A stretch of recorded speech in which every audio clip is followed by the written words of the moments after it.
Hey guys, welcome back to Black, White, and the Grays. I'm Kylie. I'm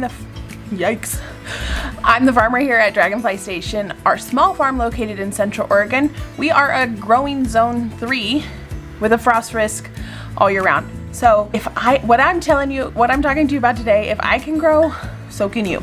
This video idea came from a friend. I got a text message. I woke up on Saturday morning with a text message from my good friend in West Virginia. Said, putting in a garden this year, we're finally doing it.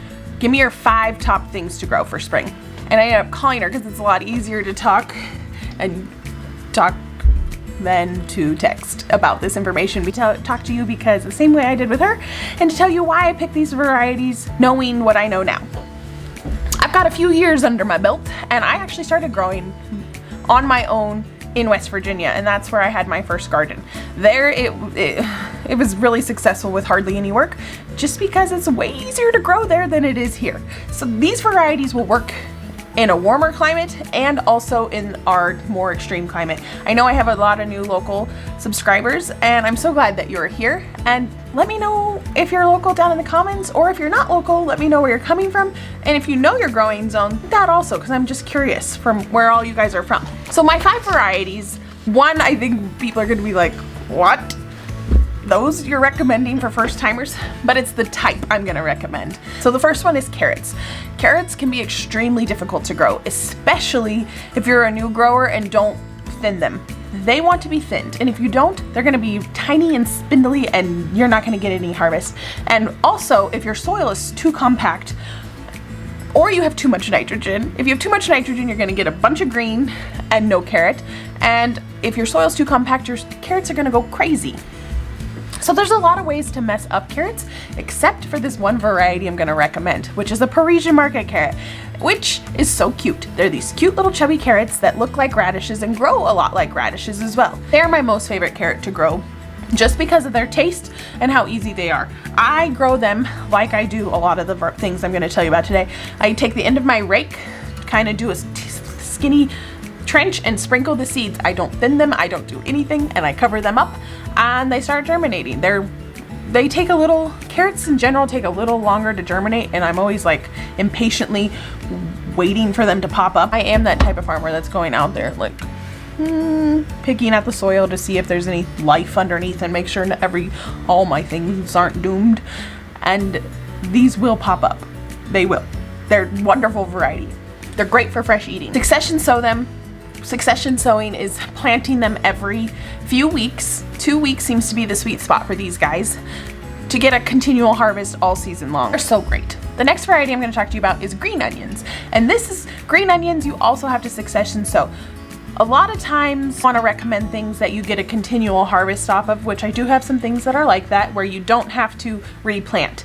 But these things you do have to replant if you want more. Green onions I use just like regular onions. They are just faster to mature, and while I'm waiting for my bigger onions that are a little more difficult to grow, I can grow green onions and use them just as I would those. I love onions. When I was telling my friend, she was like, yeah, I don't really I use them in garnishes and stuff like that, which is what I did until my onions weren't ready and I needed some onions and I had some green, and that's what I ended up using all the time because they're so delicious. I love green onions. Once your regular onions get big enough, certainly use some small ones, but my next vegetable is lettuce. Lettuce is classic. It's delicious. Mainly everybody likes lettuce. Now my husband does not. He does not like any type of salad. This is my goal in life. To get Trey to eat a giant bowl of salad and love it. To be a salad eater. We are vegetable growers. And my own dang husband won't eat a dang salad. What does that tell you? I don't know what it tells you, but I do know. It's my goal in life. It has been. We've been married for almost 9 years.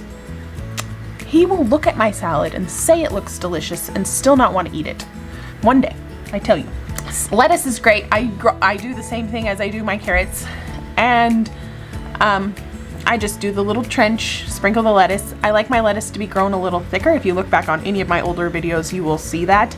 That way I can come in and just whoosh, with the knife, leave the root system in. Have you ever bought romaine or any kind of head lettuce from a store and used it, and then you've seen those videos or you've done it yourself and you put the romaine in water, a glass of water, and it grows roots and it starts growing lettuce. It's the same concept, just in the ground. So you can cut and come again all season long. Again with lettuce, succession sow it, plant every 2 weeks. That way you get a continual harvest, especially if you're in a hotter climate and have a lot of humidity.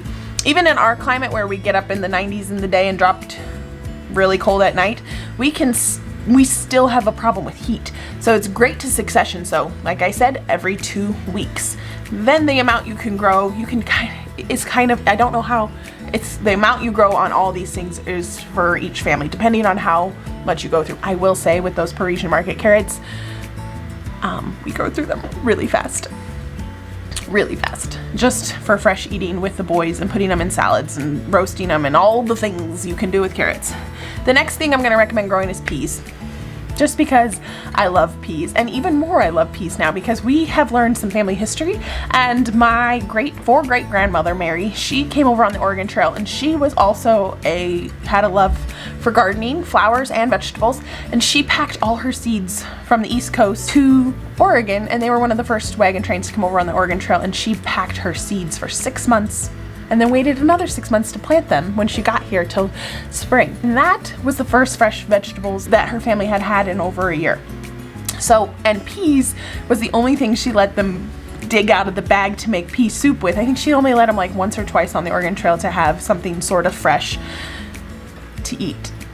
So peas they're more special to grow this year. This year I'm growing the Oregon giant pea. So it's gonna be huge, and I can't wait. I have a fondness for all the Oregon varieties of peas, the sugar snaps, the sugar pod, whatever the heck you call them.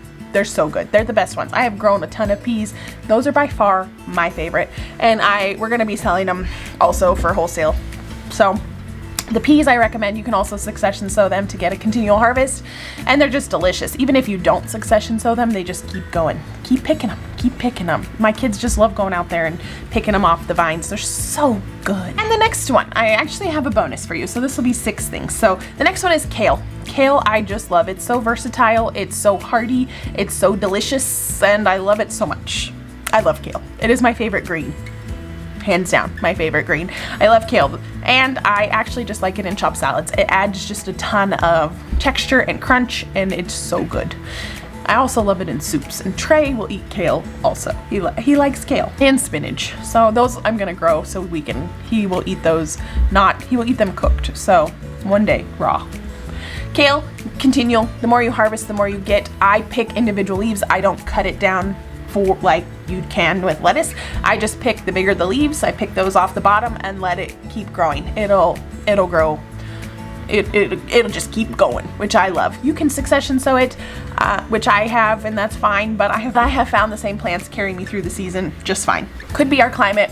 I did not grow those in West Virginia, so it could be our climate, but as far as my experiences go, that few plants, I grew hundreds of plants last year, which was too much to grow, even for marketing. It was too much, but I loved it so much, and they are so beautiful, and I just keep growing them. The next, my bonus thing, is a radish. People say you can't fail with radishes.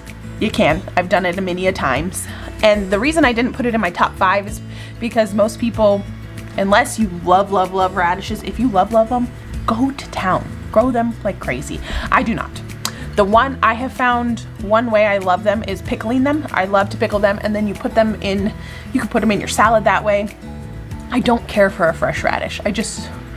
Maybe when my taste buds change in a few years, I'll like them, but I don't care for them. I also don't like them roasted, because that's going around the homesteading community, is to roast your radishes. And people say that they're like a potato. I don't know what kind of potatoes you're eating if you think a roasted radish tastes like a potato. It does not. It grosses me out to the max, and I've tried it multiple times thinking maybe I messed it up. No. And my children, who eat mostly anything, they will not eat a roasted radish. They will eat pickled radishes, not roasted. Oh, it grossed us out to the max. So we also grow radishes to sell, but and I have messed it up. If you have too much nitrogen in your soil, you will not get a bulb. I have some friends that grow and sell. They can't get radishes to bulb up at all. And it's probably just a high nitrogen level in their soil. It's very common. You'll get a bunch of greens. You can eat the greens. I do not. I give them to my chicken. So Ugh, no. But radishes are easy to grow if you can, most of the time. They're easy to grow most of the time. I cannot get them to grow in my smaller garden to save my life, but I can get them just to grow just fine in my market garden. So also with those succession sow them so you can get a continual harvest. All right, so there is my top 5 and a bonus 6 vegetable varieties to grow for a beginner gardener this spring or whenever, because they're just easy and they're delicious, and I hope you enjoy them. And they're different. I think most people would recommend some of these things, but also maybe not. I don't know. Grow Parisian market carrots. You got to. You got to. They're so delicious. I love them so much. All right, guys. Thanks for following along with this. I'm hoping out 2 videos a week for you, just because I felt I have been doing once a week with getting back on track with the holidays and everything, and now that I feel like I'm in full swing garden planning mode. The Christmas decorations are down. Oh, January is so hard for me. I go into like a depression after Christmas. This year wasn't too bad, but it was sad. It was just like Christmas is just so cheerful, and then January is just so not.